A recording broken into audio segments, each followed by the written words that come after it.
16-17 কোটি মুসলিম যারা ইসলাম এখানে এনেছিল, যে আউলিয়া কেরাম এখানে এসেছিলেন, তার মধ্যে প্রাচীন একজন আলেম হলেন এই শরফুদ্দীন চিশতি রহমতুল্লাহ আলাইহি। আজ অনেকে আমরা কথাই বলে না যে কানারে হাইকোর্ট দেখাবো নাকি, ঠিক আমাদেরকে কানা মনে করে বলতেছে হাইকোর্টের প্রবলেম হচ্ছে, এই জন্য মাজার সরাতে হবে। ঠিক আমাদেরকে কানাকে হাইকোর্ট দেখাচ্ছে। আজ পর্যন্ত শরফুদ্দীন চিশতি রহমতুল্লাহের মাজার থেকে কোনো সহিংস কিছু হয় নাই, বরং এখানে সুপ্রিম কোর্টের বড় বড় বিচারপতি, সিনিয়র বিচারপতিরা এটার কমিটির সদস্য, তারাই পরিচালনা করেন। তারা এই টাকা দিয়ে লঙ্গরখানা খাওয়ান, যাদের খাওয়ানোর কোনো উপায় নেই তাদেরকে খাওয়ান, বৃত্তি দেন এবং পত্রিকা এখান থেকে বের করেন। এখানে মধ্যে কখনো কুসংস্কার নাই, মহিলাদের জন্য আলাদা ব্যবস্থা আছে।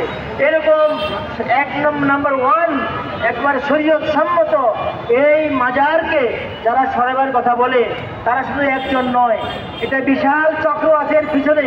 তারা বাংলাদেশকে অস্থির করতে চায় এবং আমাদেরকে ঘর থেকে নামাতে চায়। আমরা কিন্তু আহলে সুন্নাত ওয়াল জামাত মানি খালি দাড়ি টুপিওয়ালা কতগুলি মৌলবী নয়, বাংলাদেশের প্রায় 15 কোটি মানুষ আহলে সুন্নাত ওয়াল জামাত। তারা যদি ঘর থেকে বের হয়, তোমাদের পালানোর জায়গা থাকবে না। আজ আমি বলবো, হে সুপ্রিম কোর্টের বিচারকগণ, এই হাইকোর্টের বিচারকগণ, আপনারা মানুষের বিচার করেন। আপনারাই বলুন, 700 বছর আগে যিনি এখানে এসছেন তিনি থাকবেন নাকি কয়েকদিন আগে যারা এসছেন তারা থাকবে? কাজেই আমরা বলবো যে আমাদের এই মাজার নয়, পুরো বাংলাদেশের মাজারকে যারা টার্গেট করেছে, আপনারা ভুল করছেন। আমরা যদি সবাই একসাথে নামি তাহলে আপনাদের পাত্তাও থাকবে না ইনশাআল্লাহ। আর মুফতি গিয়াসউদ্দিন তাহেরি সাহেবের বিরুদ্ধে যে মামলা হয়েছে, এটা অত্যন্ত হাস্যকর।